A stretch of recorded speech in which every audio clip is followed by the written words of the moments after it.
Saudara-saudari, marilah kita mendengarkan renungan dengan judul Jangan Kamu Disesatkan, yang berdasarkan pada Injil Lukas bab 21 ayat 8. Yesus bersabda, "Waspadalah supaya kamu jangan disesatkan, sebab banyak orang yang akan datang dengan memakai namaku dan berkata, 'Akulah Dia,' dan saatnya sudah dekat.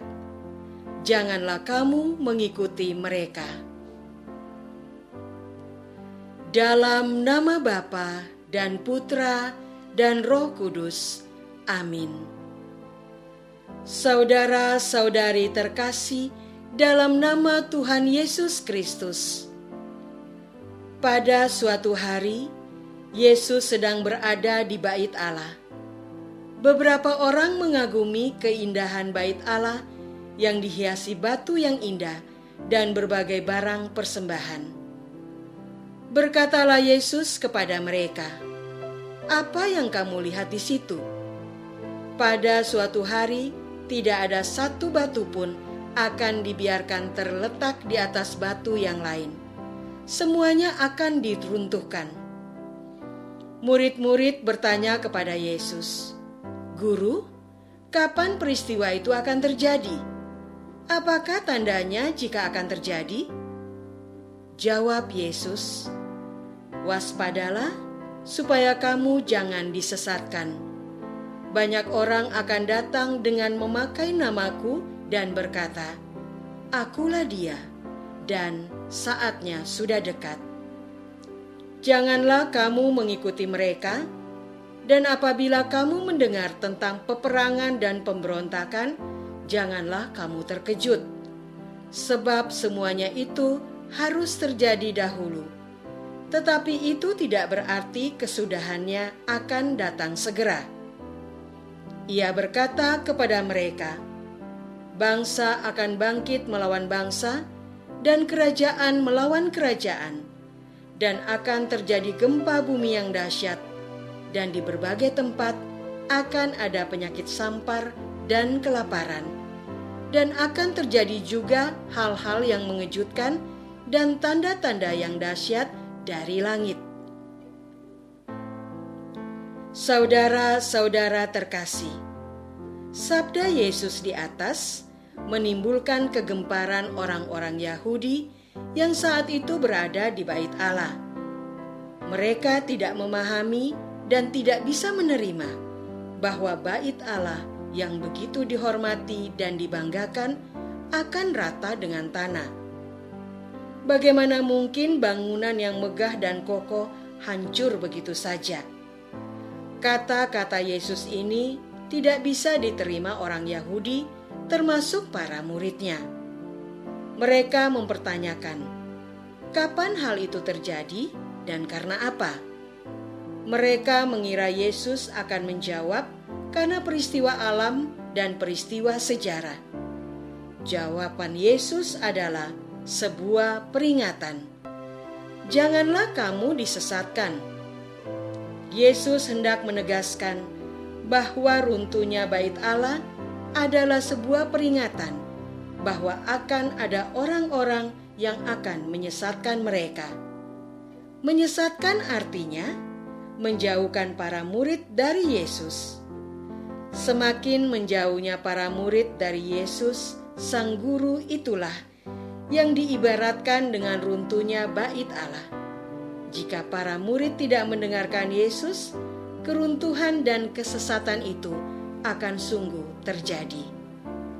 Saudara-saudara terkasih, sebagai seorang guru, Yesus tahu betul apa yang akan terjadi pada para murid. Mereka berasal dari masyarakat biasa, petani, nelayan, tukang, bukan orang sekolahan semacam orang Farisi, ahli Taurat, para imam. Mereka tidak cukup memiliki bekal untuk memahami kitab suci, Taurat, hukum bangsa Yahudi. Mereka akan mudah ditipu oleh orang-orang yang memanfaatkan ketidaktahuan pada murid tersebut. Apa yang hendak diperdaya dari para rasul? Mereka hendak menyesatkan para rasul tentang keselamatan dan Sang Juru Selamat. Orang Farisi, ahli Taurat, para imam itu menyatakan bahwa merekalah yang mengetahui tentang keselamatan.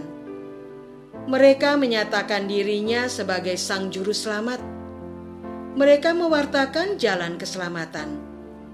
Sebagai orang Yahudi, para rasul akan mudah menjadi percaya dengan pewartaan ini.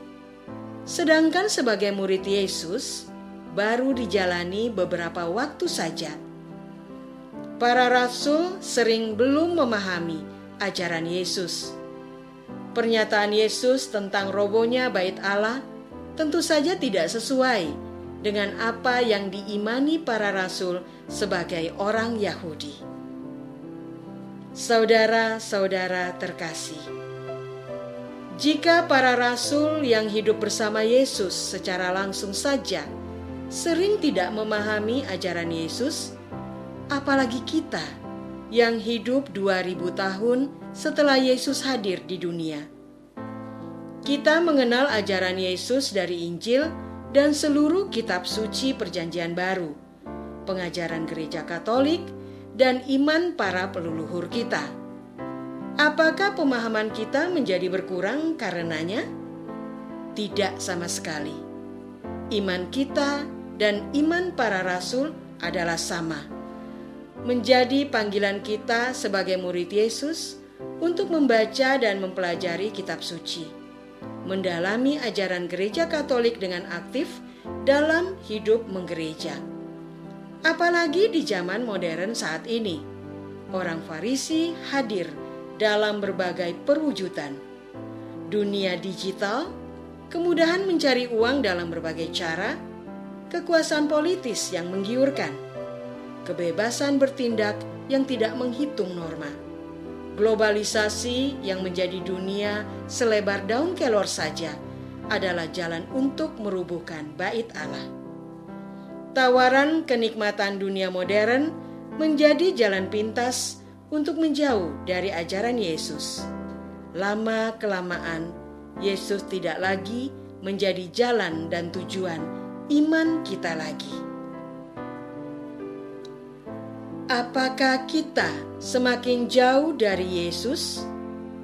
Apakah kita menempatkan Yesus sebagai jalan dan tujuan hidup iman kita? Marilah kita berdoa.